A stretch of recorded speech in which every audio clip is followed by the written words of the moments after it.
E já de volta com o nosso programa Vida e Saúde, hoje falando de um tema muito interessante. Quem não quer aprender um pouquinho como se tratar da sua saúde, no caso de um alimento? Por isso que nós trouxemos esse tema de hoje, intoxicação alimentar, com uma das maiores nutricionistas deste país, minha gente. Esse é o privilégio que eu e você estamos tendo. A doutora Edna Sakamoto, nutricionista, também especialista em nutrição funcional. Doutor, nós terminamos no bloco passado, né, falando assim um pouquinho de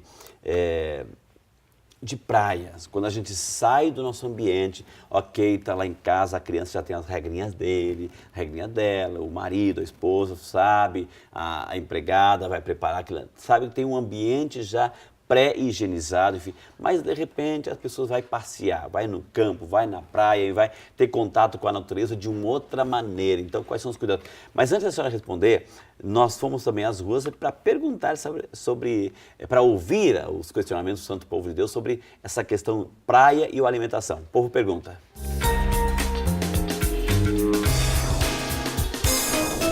Olá, meu nome é George. Nas praias, os frutos do mar têm grande chance de estar contaminados? Por quê? Maravilha. Obrigado, Jorge, pela participação. E aí, doutora, aproveitando esse momento, assim, ele citou os frutos do mar na pergunta, mas vamos um pouquinho ampliar o leque aqui. Ou seja, a criança está lá tomando banho, está pegando um sol, está correndo, está se divertindo, está jogando bola, enfim, e aí sente fome, né? Sente fome e tem aqueles, assim, os vendedores com a caixinha de isopor, enfim, aparentemente. Quais são os cuidados ali, né? Os cuidados, o ideal, Frei, quando se trata da alimentação fora de casa, para diminuir o risco, seria você preparar o seu alimento e levar o seu lanche. Porque você não tem a garantia de como foi preparado aquele lanche que está sendo comercializado pelo vendedor ambulante, por mais que ele esteja acondicionado numa caixinha de isopor, não é? Então, a ideia, assim, principalmente por conta por exemplo, no caso dos frutos do mar, que é uma coisa que a gente consome muito na praia, né? Então, o camarãozinho, a isca de peixe ou a ostra tem uma grande chance de contaminação, justamente porque são proteínas de fácil degradação, tá? Então, e principalmente alimentos que você come cru, por exemplo, ostra, né? Que o pessoal adora comer ostra na praia com limãozinho. Isso é um cuidado, sim, é um risco desnecessário que a pessoa corre, porque o molusco, a ostra, ela é um micro-organismo que filtra a água do mar e ela pode ali conter, né, micro-organismos na própria estrutura. Doutora, a senhora falou que citou e falou muito bem que o ideal seria a mãe preparar o alimento e levá-lo na praia. Sim. Mas lá na praia está todo mundo tomando banho, o sol está fazendo a função dele e de repente esquenta aquele alimento que carinhosamente foi preparado. E aí esquenta, né? E uma forma de outra, assim, não está bem protegido. Aquele alimento que a mãe preparou com tanto cuidado em casa, levou para a praia. Enfim, mas chega lá, ele também passou por uma alteração de temperatura. Pode também intoxicar. O risco também é grande, exatamente. Por isso que não basta ter o cuidado no preparo, mas também no acondicionamento para o transporte, né, no transporte. Então, normalmente, colocar em caixas térmicas, né, o isopor ou sacolas térmicas, com o gel, com o gelo, enfim, né, para garantir que aquela temperatura dentro da sacola térmica ou da caixa de isopor também esteja adequada, porque do contrário o risco vai ser o mesmo, de consumir um alimento que ela preparou com tanto carinho, né, mas que ficou ali 6, 7 horas debaixo de um solzão, quer dizer, aí também não é interessante, né? Agora, doutora, uma vez o que acontece com o nosso corpo? O que acontece? Cria úlcera, uma intoxicação cria úlcera, ela vai prejudicar as paredes do estômago, do intestino. O que é? Uma intoxicação, ela pode, inclusive, levar a óbito alguém, matar alguém, não? Em casos onde de fato, a pessoa está imunodeprimida ou está mais suscetível, algumas intoxicações alimentares podem matar, que é o caso do botulismo, que é o caso de algumas, da salmonela, enfim, que é o caso das maioneses, enfim, né? Mas dizer assim que a intoxicação leva à úlcera já não seria o caso, né? Ela gera um desconforto ortogástrico, mas não necessariamente vai desencadear um processo assim como uma úlcera. Mas no caso da infecção, ou seja, quando a pessoa ingeriu um alimento com bactéria e a bactéria se alojou no organismo, de fato você pode sim ter consequências mais sérias e até fatais. Por isso que o cuidado é muito grande. Doutora, a criança lá, o adolescente, o jovem, ou até adulto, não sei, a pessoa, ela está na praia, está lá descansando, está fazendo assim, uma atividade, brincando, enfim, sentiu fome, vai comer.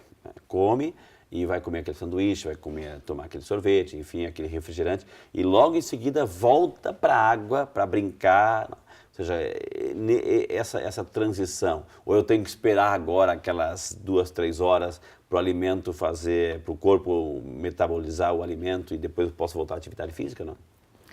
Esse é um cuidado justamente para evitar aquele desconforto, né? O ideal é assim, você realmente, na hora que você vai se alimentar, não exagerar também na quantidade, no volume daquilo que se ingere e evitar se expor à atividade física intensa, porque quando você está fazendo a digestão, todo o volume de sangue está direcionado para o seu sistema digestório para dar conta de metabolizar e aproveitar o alimento. Então, evitar na sequência a atividade física seria uma maneira de manter o processo de digestão ocorrendo de uma forma adequada, okay, sem dúvida. A gente sempre ouve dizer que, por exemplo, a pessoa está intoxicada, toma leite. No caso assim, a nossa amiga Marina Avance de Vinhedo, obrigado Marina. É verdade que o leite é um grande aliado para a desintoxicação? Pergunta ela. Não necessariamente, Frei, porque o que pode acontecer... o leite pode também estar intoxicado. Exatamente. E se ela já está com quadro de diarreia, muitas vezes o leite pode até agravar. Se a pessoa está com náusea, ela pode ter o episódio de vômito, enfim. Então, o ideal, de fato, seria partir para a hidratação com água de coco e ver o quanto aquele alimento, o quanto o estômago consegue processar daquilo que ela está ingerindo de líquidos. Mas não necessariamente o leite seria a melhor opção para o caso de uma intoxicação. Poderia até agravar, principalmente no caso de pessoas intolerantes à lactose, agravar ainda o quadro de diarreia. Né? A pessoa está fazendo limpeza, né? Está fazendo limpeza, enfim, tem alguns produtos que são de um odor, né, forte, enfim, e está inalando aquilo lá. Então, cheirou bastante água sanitária, enfim, inalou, não tomou, inalou, assim, o perfume. Eu vou tomar leite porque, né, para tirar, intoxica, ou seja, o cheiro, o odor daquele desinfetante foi tão forte que eu tenho que tomar leite porque eu vou ficar meio tonto, meio intoxicado. É verdade, isso é mito? É mito. Né? Quer dizer, você, na verdade, você tem que ter o cuidado ao manipular e não necessariamente achar que o leite vai proteger o seu organismo dessas substâncias químicas que foram inaladas, né? Okay. A Maria Fagundes, de Itatiba, obrigado Maria Fagundes, ela pergunta assim, existe algum tipo de remédio caseiro para a intoxicação alimentar? Aquele chazinho, aquela coisinha assim que eu tenho lá em casa, né? Eu vou lá no quintal, tem um boldo lá, então deixa eu fazer para limpar o estômago. Eu sou uma grande entusiasta dos chás e dos efeitos que os fitoquímicos têm. Mas nesse caso, Frei, o fato de você mascarar o sintoma usando um chazinho, um remedinho caseiro, pode justamente retardar o tratamento precoce. Então, a ideia seria manter a hidratação com água, com suco, com água de coco e procure especialista, né? Porque, do contrário, você acha que, eu vou tomar um chazinho sem orientação, sem o acompanhamento e você tem, então, na verdade, pode ter um agravamento daquele quadro que poderia ter sido, né, mais precocemente tratado. Muito bem, parece que tem perguntas que estão vindo do Santo Povo de Deus. Aqui o povo tem voz, aqui o povo tem vez. O povo pergunta.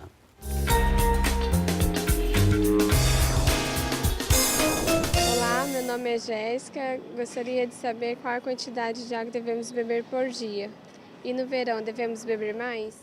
Muito bem, a pergunta da Jéssica. Doutora, a gente ouve os nutricionistas, os especialistas, enfim, que o verão a gente tem que tomar mais água, é só no verão, porque a desidratação, ou todo dia a gente tem que tomar, né, tem que tomar água, e a água é uma grande aliada no processo do combate à desintoxicação, não? Sem dúvida, Frei. O consumo de água varia, sem dúvida, com relação à época do ano. Ou seja, nos períodos mais quentes, como o verão, a ingestão de líquido, de água principalmente, tem que ser maior. Mas a quantidade, Frei, ela é individual, porque a quantidade assim, padrão que se estabelece é em torno de 2 litros de água por dia. Tá? Isso para uma pessoa de mais ou menos 60, 70 quilos, tá? Ok. Porque a gente faz um cálculo de 35 ml de água por quilo de peso. Então, se eu sou mais magrinha, se eu sou pequenininha... 35 ml cada quilo. Cada quilo. Já vai fazendo as contas. Quantos, você precisa, Isso. quantos balde você precisa tomar, viu? Se eu tô mais gordinha, mais fofinha, sem dúvida, 2 litros não vão ser suficientes. Eu vou ter que ter uma ingestão maior Ok. de líquido.